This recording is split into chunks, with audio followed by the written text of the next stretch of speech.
Channel पर खुशामदीद कहता हूँ। इससे पहले हम अलजबरा की एडिशन के मुतालिक वीडियो बना चुके हैं। अब अलजबरा के अंदर सब्ट्रैक्शन का अमल कैसे होता है उस पे हम जो है आपको समझाएंगे। तो देखिए, एडिशन हो या सब्ट्रैक्शन, अलजबरा के अंदर ये साइन जो है सबसे बेसिक चीज़ है।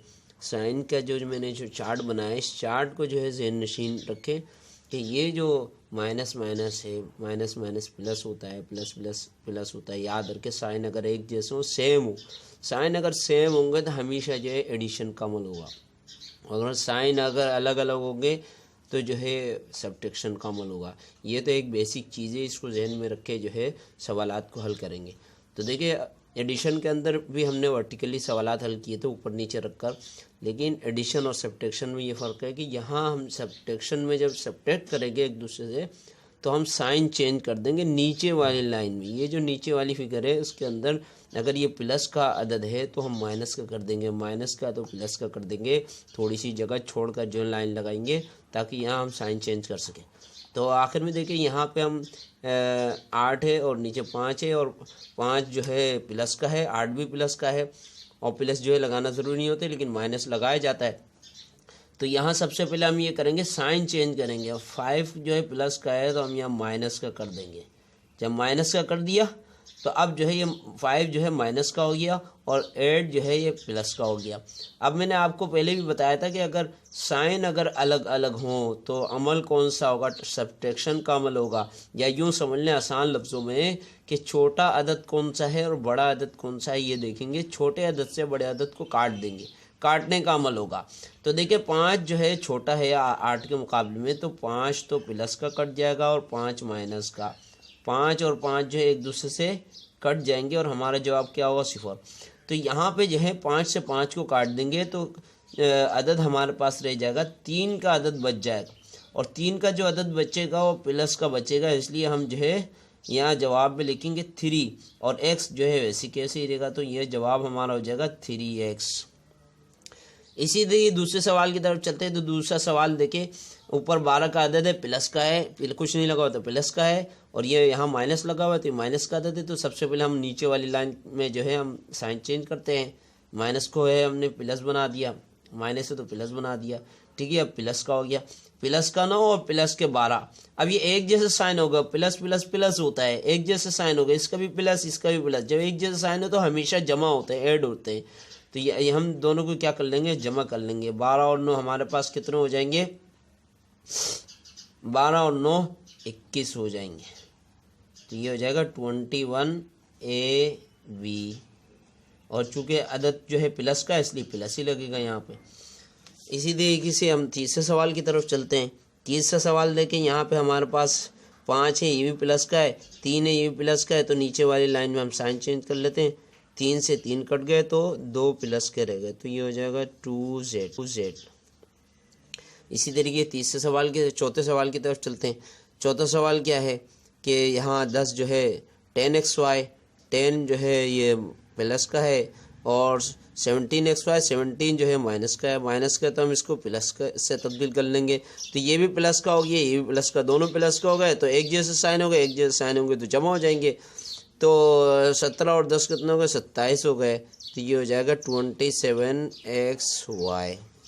XY या X ABCD XZ ये सारी चीज़ें ऐसी ही रहती हैं, उसमें कोई फ़र्क नहीं पड़ता। तो देखिए, हमने इनको जो है जमा कर लिया तो हमारे पास 27xy आ गया। अब हम जो है पाँचवें सवाल की तरफ चलते हैं। देखिए, पाँचवें सवाल के अंदर 2x, ये अब हमारे पास जो है 2 रकमी आदाद आ गए। ये 2 रकमी यानी दो टर्म्स दिए हुए हैं इसके अंदर। तो 2x जो है ये प्लस का है और ये माइनस 3x ये माइनस का है। तो हम माइनस को जो है सबसे पहले प्लस से तब्दील कर देते हैं। यहाँ आगे जो है +5 है, प्लस है तो इसको माइनस से तब्दील कर देते हैं। सबसे पहले तो साइन को हमने तब्दील किया। अब जो है उसको मुताबिक हल करेंगे। देखिए, ये 3 जो है प्लस का हो गया, और ये ऊपर वाला 2 ये भी पहले ही प्लस का था। तो 2 और 3 कितने हो गए, 5 हो गए। तो 2 और 3 5x, ये 5x हो गया।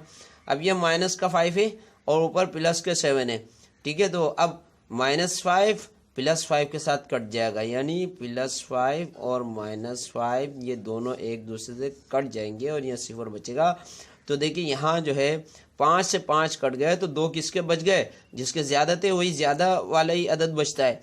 तो यहाँ पे बच जाएगा कि प्लस के ज़्यादा थे इसलिए प्लस के बचेंगे, 2y + 2y। अगले सवाल की तरफ चलते हैं। अगला सवाल है छठा सवाल। देखिए इसके अंदर हमारे पास जो है 3 रकमी सवाल है और हर लाइन के अंदर 3 रकमें 3 टर्म्स पर मुश्तमिल ये सवाल है। तो देखिए ये प्लस का अदद है, ये भी प्लस का अदद है। तो सबसे पहले तो हम नीचे वाली लाइन में साइन तब्दील कर लेते हैं। प्लस है तो माइनस बना दिया, प्लस है तो माइनस बना दिया, यहाँ भी प्लस है तो इसको माइनस बना दिया। अब देखिए ये एक्स है, कोई एक्स के अंदर अगर एक्स के साथ कोई अदद नहीं है तो इसकी वैल्यू 1 होती है, ये पहले ही मैं बता चुका हूँ। तो देखिए 1 से ये एक्स जो है ये माइनस का है और 2x जो है प्लस के, तो 1 से 1 कट जाएगा, यानी यूँ समझे कि एक एक्स जो है प्लस का हो जाएगा, एक्स जो है माइनस का हो जाएगा, दोनों कट जाएंगे तो कुछ नहीं बचेगा, 0 बचेगा। तो यहाँ हम क्या करेंगे कि 1 से 1 को काट दिया, 1 माइनस का 1 प्लस का कट गया तो बचा किसका, प्लस का बचा। तो प्लस का तो लगाया नहीं जाता तो हम शुरू में लगाते नहीं है, एक्स उतार लेंगे, यहाँ पे एक्स बच जाएगा। ये देखिए ये 20 है, 20 जो है माइनस के और 15 जो है ये प्लस के। तो प्लस के 15 और माइनस के 15 कट गए तो -5 रह गया, -5 एक्स भी अपनी जगह पर रह गया। ठीक है, अब इसी तरीके से यहाँ पे आ जाएं। देखिए 3y ये माइनस का हो गया, साइन चेंज किया तो ये माइनस का हो गया और ये जो है प्लस का है। तो 3 से 3 कट गए, 3 से 3 को काट दिया तो कितने रह गए, प्लस के ज़्यादा हैं तो प्लस के रह गए, +6y। तो इस तरीके से जो है सब्ट्रैक्शन के सवालात को हल करना है अलजबरा के। उम्मीद है कि आपको समझ में आया होगा।